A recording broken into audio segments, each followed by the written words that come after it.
জীবন সৎভাবে চাকরি করব,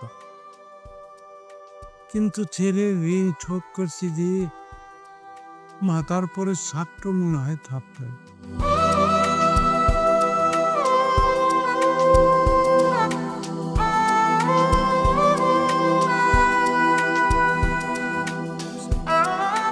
ভাই আসসালামু আলাইকুম। ওয়ালাইকুম আসসালাম।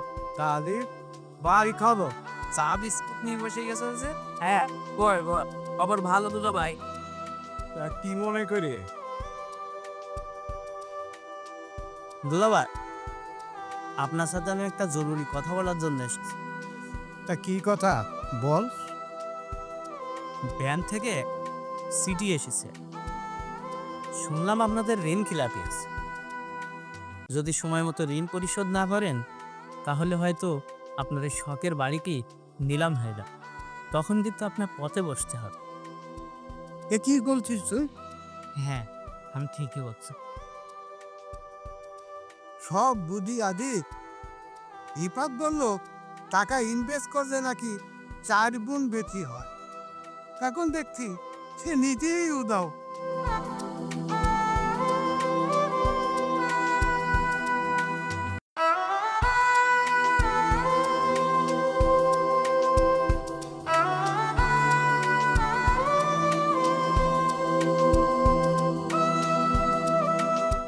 ওয়ালাইকুম আসসালাম ভাই, কেমন আছেন ভাই? জি ভাই, তো আলহামদুলিল্লাহ।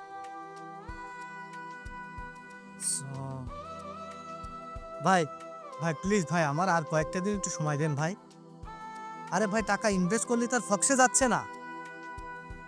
ঠিক আছে ভাই, ঠিক আছে, আমি আমি হ্যাঁ হ্যাঁ, না না না, আমি আমার আব্বুরে সামাল দেবো ভাই। আপনার ওর টেনশন করার দরকার নাই। দয়া করে আমার আর কিছুদিন একটু সময় দেন ভাই, প্লিজ। ওকে ভাই, ওকে ভাই, আসসালামু আলাইকুম ভাই।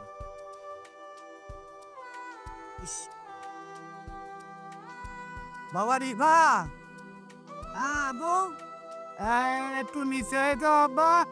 আচ্ছা আচ্ছা, আমি আসি।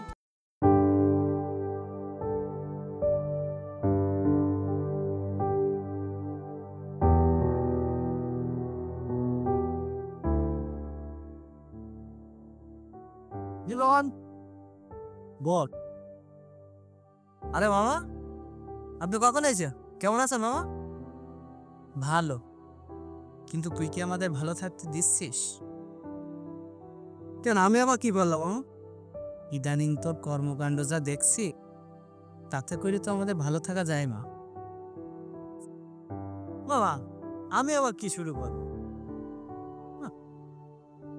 তুই আমার ফান্ডের টাকাটাও নিয়ে নিয়েছি, এখন কি করবি ঋণের? বাবা, আমি তো চেষ্টা করছি, সবাই তো ভুল করে, আমি না একটু ভুল করছি, তাতে এমন কি হয়েছে? তুই ভুল করছিস না রিফা, তুই জেনে বুঝে নিজের বাপের সাথে তুই প্রতারণা করছিস। আজকে তুই তার পথে বসাচ্ছিস। এই ঘর, এই জমি, আমি সব কিছু তোর নামে লিখে দিতে চাইলাম। এখন দেখছি না, এই ছেলেটা আমার না, আমি বড় একা।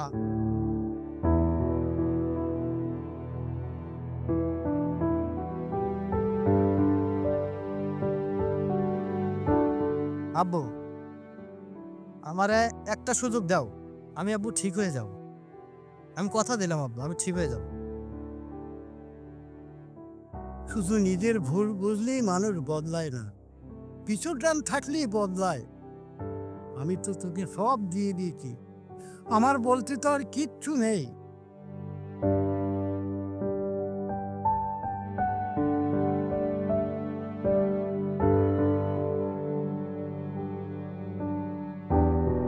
দুলা ভাই, এই অসময়ে আমাকে ছাদের উপরে ডাকলেন কেন বলেন তো? ডাকলাম, দরকার আছে তাই। কি দরকার? দাঁড়া বলছি। এ আজিজ, এই দলিলটা ধর, এইটা ব্যাংকে জমা দে। বাড়ি যায় যাক, বাকিটা জীবন যেন একটু শান্তিতে থাকতে পারি। দুলা ভাই, এখনো সময় আছে, বাড়িটা ছেড়ে নিন। ছেলে কিন্তু একদিন না একদিন মানুষ হবে। আপনি কিন্তু চরম ভুল করছেন। এই শেষ বয়সে এসে এই বাড়ি সম্পদ হাতছাড়া করে আপনি কি পথে উঠবেন?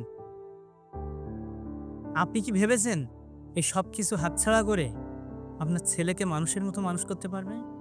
এই সম্পদ আপনি আর কখনো ফেরত পাবেন? আর বাড়ি যায় যাক, তবু ছেলেটা যদি মানুষ হয়, এটাই হবে আসল জয়ের গল্প। আবার মানুষ হয়েছে, দেখা যাক আপনি যেটা ভালো মনে করেন। আমার জমা দেওয়ার কথা আমি জমা দিয়ে আসি, বাকিটা আপনার ইচ্ছা।